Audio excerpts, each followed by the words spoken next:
Continuing enterprise architecture modeling guidelines, I would like to talk about modeling readability and usability, as it plays an important part in our guidelines. The iterative modeling approach helps you to handle the complexity of enterprise architecture models by allowing you to use different levels of abstraction. Through the use of these abstraction levels, you can first capture the key concepts and the key relations in an enterprise architecture model before providing more details. In that, we will be looking at modeling and abstraction for one. First step is to capture the key concepts and key relations at the high level of abstraction. A high level of enterprise abstraction model that only includes key concepts and key relations form an appropriate means of communication with the stakeholders in the early stages of modeling process. It not only does it show the key concepts and relations, but also it forms a basis to discuss the purpose and scope of the modeling process. It is an utmost importance to agree with the stakeholders on the key concepts and key relations, as this makes up the framework on which the rest of the enterprise architecture model is based. Then we define the abstraction levels based on the modeling goals. Abstraction levels can abstract from aspects such as physical distribution or abstract from details such as internal structure of a system. As a result, refinements of a model can, for instance, provide more details regarding things such as implementation, adding details about how behavior realized, extension, where augmenting a model with new elements such as exceptions, and also decomposition, where we're adding the internal structure of parts of the model.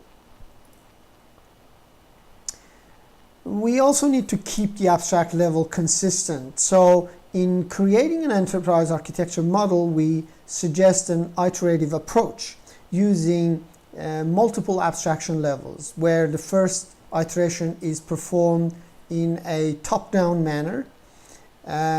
This top-down first iterates simulates you to capture on a high level the key concepts and the key relations of the model in relation to the modeling purpose, before looking at lower level of details. Structuring models and visualization. When a model consists of many concepts and relations, structuring a model helps to reduce the visual complexity of the model.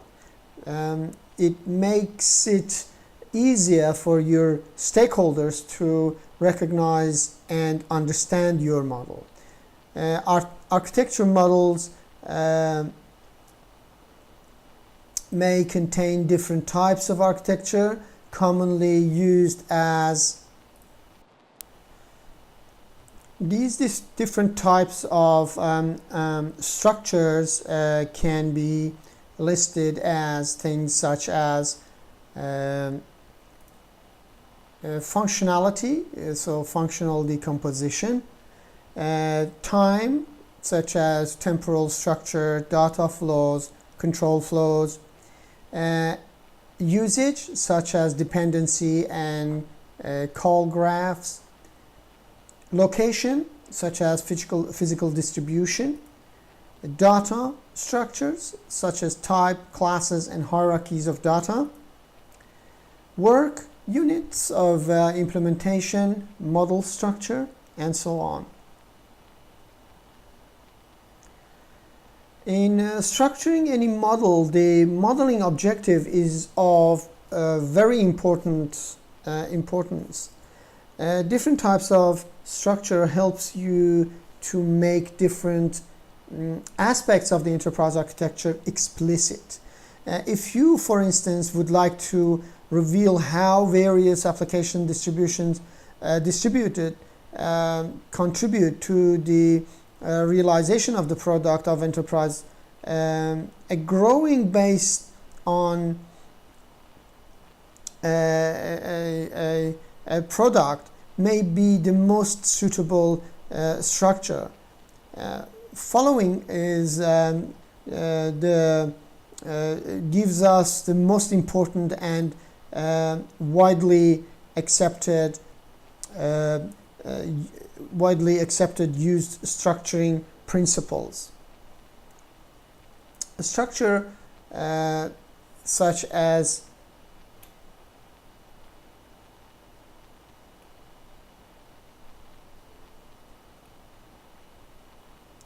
separate internal and external behavior.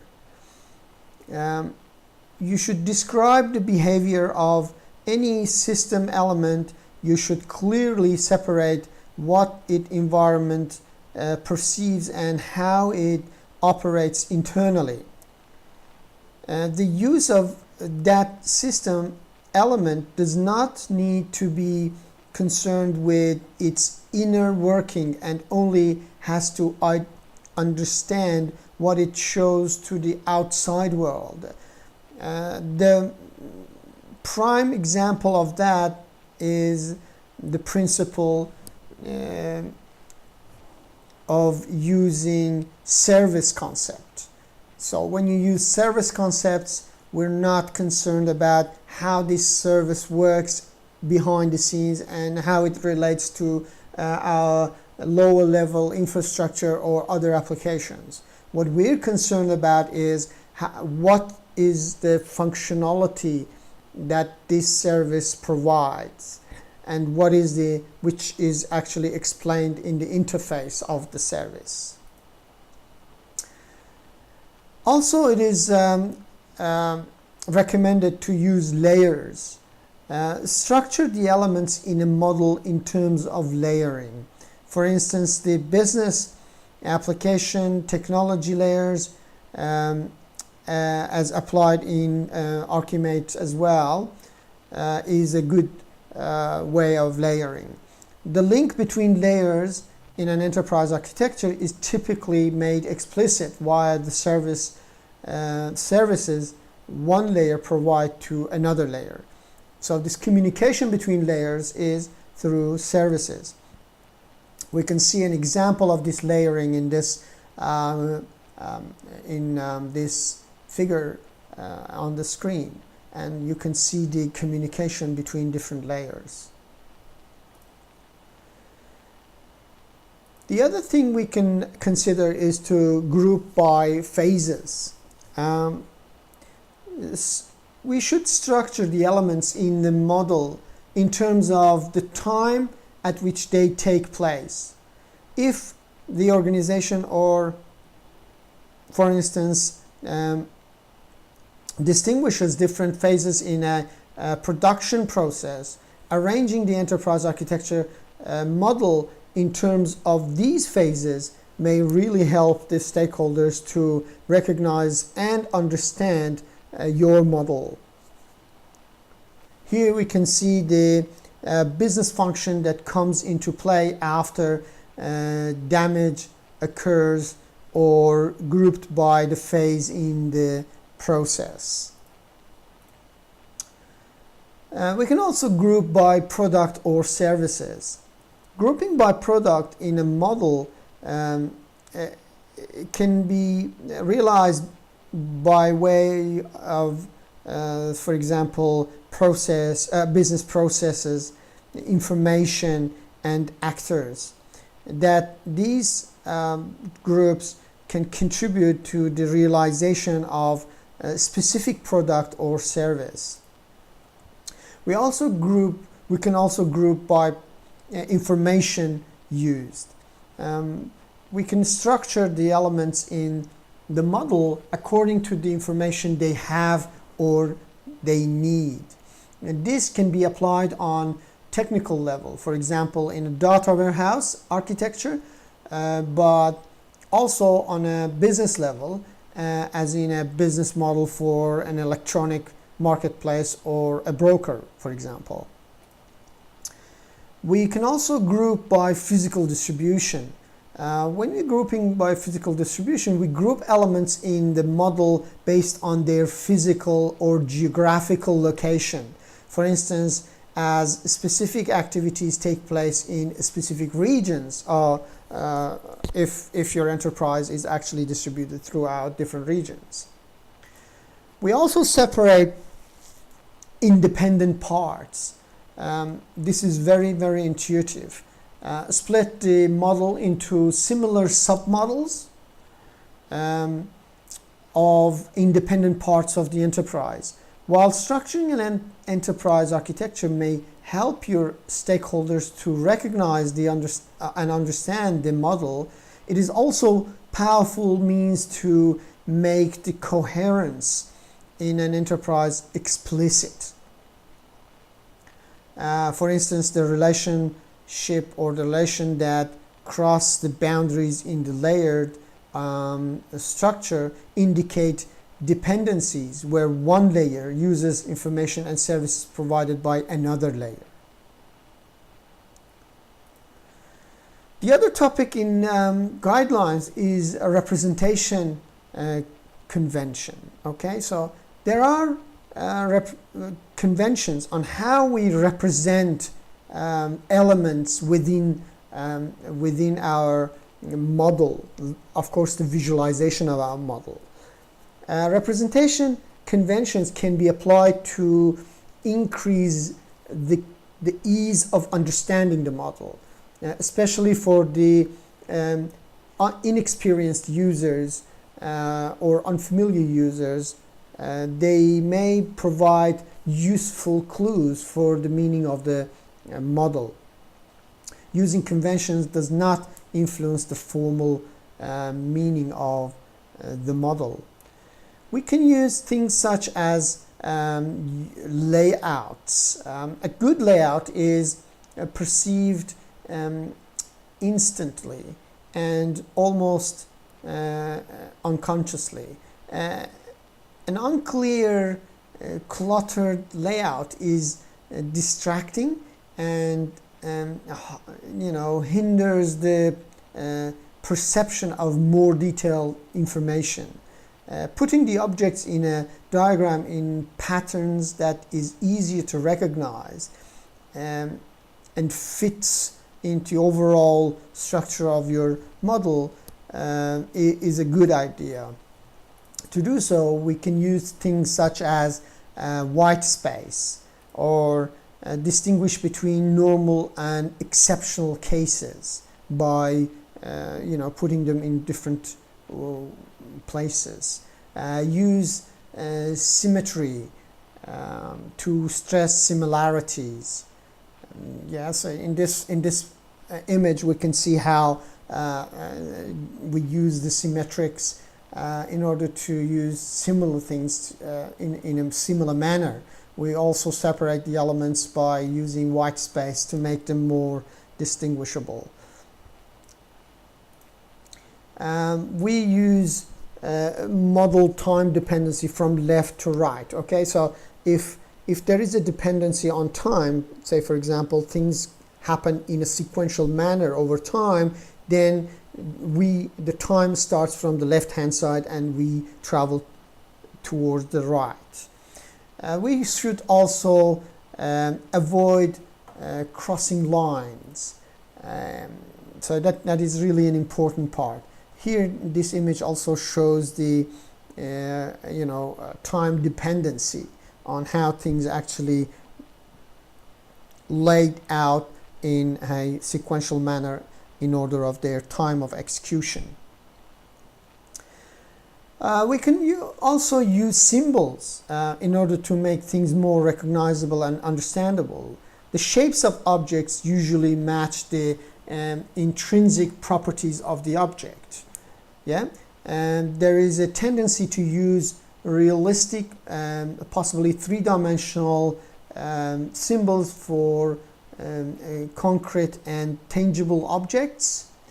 For example, cylinders, human figures, factory symbols, and so on, and to use simple geometric shapes for abstract concepts. For example, processes, functions, components, etc.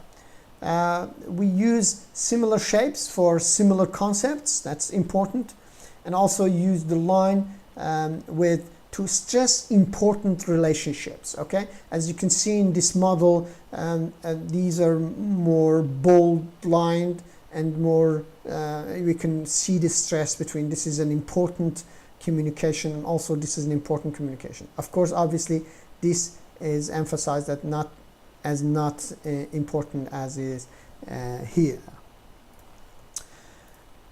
We can also use color to distinguish representation as a convention. Color is a very strong visual signal.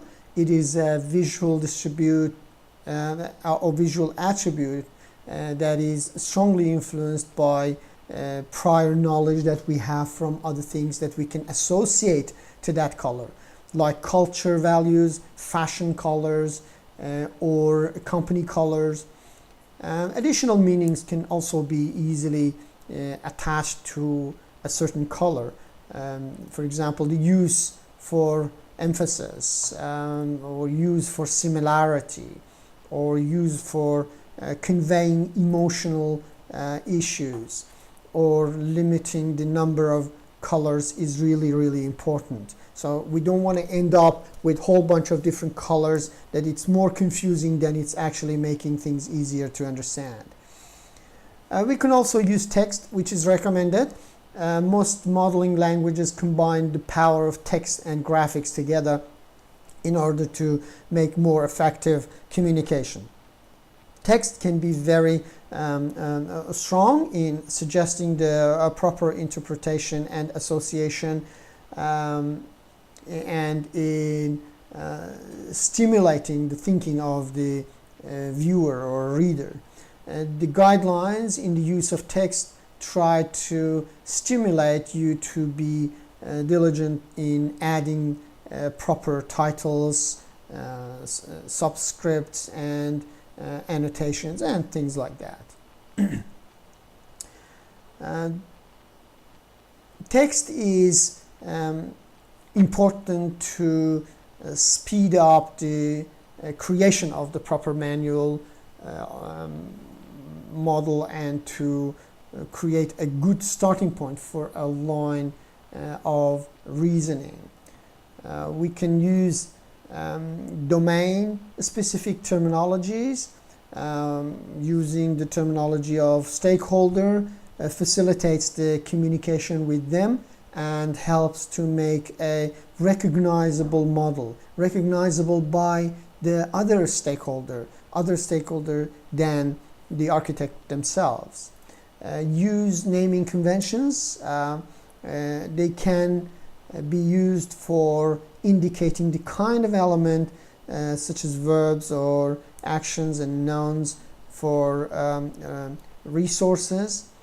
Use short names, for example, consisting of one word which is easier to recognize.